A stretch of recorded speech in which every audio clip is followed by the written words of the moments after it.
Christmas is a time for all religions to come together and celebrate chocolate and movies. There are so many Christmas movies, it's silly. The last good Christmas movie, I think, was Love Actually. But saying that, it's a bit dated now, actually. And a really bit cringy. No! Yes! Net! Da! Nine! Yeah, darling! So let's talk about another film. Another film I saw far too young. The Christmas edition. It's Christmas! Written by Chris Columbus. Some of you might know him for his smaller movies. Home Alone, Mrs. Doubtfire, and Harry Potter and the Philosopher's Stone. Produced by an up-and-coming filmmaker known as Steven Spielberg. He's going to do big things, I think. And directed by horror visionary director Joe Dante. Of course, I am talking about the 1984 classic Gremlins. 84, damn. He's as old as me. Look, I'm a junior vice president at 23. By the time I'm 25, I'm going to have Mr. Corbin's job. By the time I'm 30, I'll be a millionaire. If you've not seen Gremlins, here's the usual run-through of the film. So spoilers ahead. Spoilers ahead if you've not seen it. That'd do it all right. Gremlin stars Zach Galligan, Phoebe Cates and Corey Feldman and others. When Randall Peltzer is on a business trip, he tries to find a gift for his young adult son, Billy. He has some trouble trying to find something, but a young boy talks him into looking in his grandfather's old junk shop. In there, he discovers a mogwai. This is your grandfather's store? The grandfather insists the mogwai isn't for sale and is far too much responsibility. His grandfather thinks otherwise though, as they need the money, and sneakily takes the mogwai and sells it to Randall. I mean, I would probably do the same thing. But the kid has some rules he must follow. It hates bright light, especially sunlight. Sunlight will kill it. Kind of sounds like a vampire. Never get it wet, and most importantly, never ever, no matter how much it cries, never feed it after midnight. Yeah, those rules are a tad silly, but we'll get to them later. Now, we head to the Universal backlot, Kingston Falls, a snowy town getting ready for Christmas. If you do recognise Kingston Falls, that's because it is Hill Valley from Back to the Future, only they've dumped snow on it. You have Billy, the main character, the love interest, Kate, played by Phoebe Cates, the sheriff, Pete, played by Corey Feldman, Gerald, Mr. Futterman, and Mrs. Deagle. There are a few other characters, but they're not really important to the story. They're just background characters. Billy goes home after a tough day at the bank where he works and finds his mum making dinner. Here's where we discover that his dad, Randall, is an inventor. He's invented all these sorts of gadgets around the house, mostly home appliance sort of stuff, basically to make their life easier, but they never work.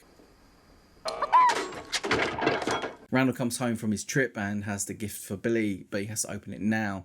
He has his wife turn off the lights or bring them down a little bit. Billy opens the box and the mogwai jumps up, scaring everyone. Even you, when you first saw it, you probably jumped. It's simple but an effective little jump scare. The mogwais have to be one of the cutest characters in cinema. Billy names him Gizmo, which he seems to like, and the mum decides to take a picture. The flash goes off and Gizmo is terrified. 2, 3.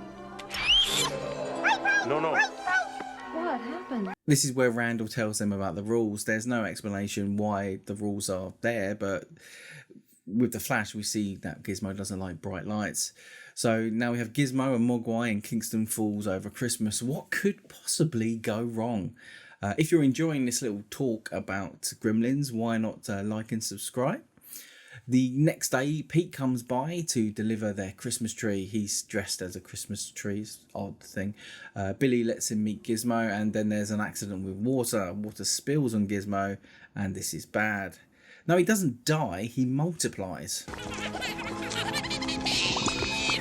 So after this, there's all these new mogwais have come along, and Gizmo looks quite upset, like this is something bad and this should not have happened. After a while, strange things start happening. Their dog is tied up to their porch with Christmas lights.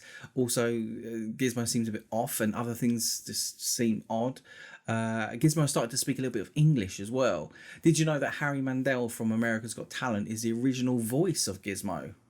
I didn't know that. So the mogwais are making a racket as if they're really hungry, and Billy checks the time to make sure it's not before midnight. And as we all remember, it's important, don't feed them after midnight.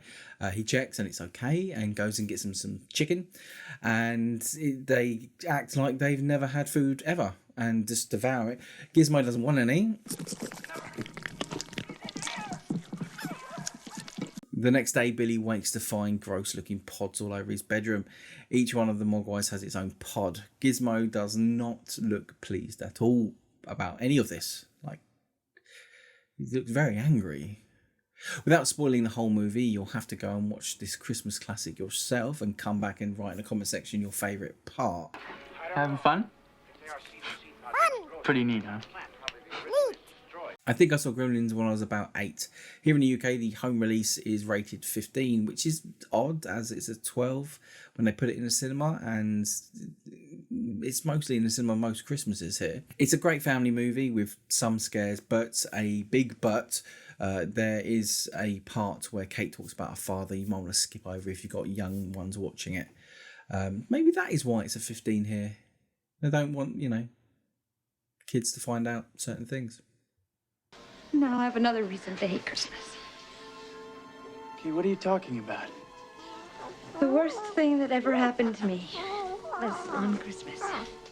I think a good age to watch it is probably about 12, actually. It's probably right. As Christmas movies go, it is one we watch every Christmas. The music, the snow, Gizmo, it's got everything you need for a Christmas movie, and it's a little bit of dark comedy in there as well for the adults. I don't think it's a scary film, and kids seem to love Gizmo. He is iconic. Now, there is a 4K release, which we don't have. We only have the standard Blu-ray. We might grab it one day. We've seen some reviews saying it's pretty good, but it's not a must buy. So over time we might upgrade it. Overall, I would give Gremlins 4 out of 5. It's a fun story with a great score and brilliant creature features. Gizmo is probably one of the most recognisable characters ever from a Christmas movie. If you enjoyed our little talk on Gremlins and want to see more films I saw far too young, why not click this video next? And until next time, I will see you later.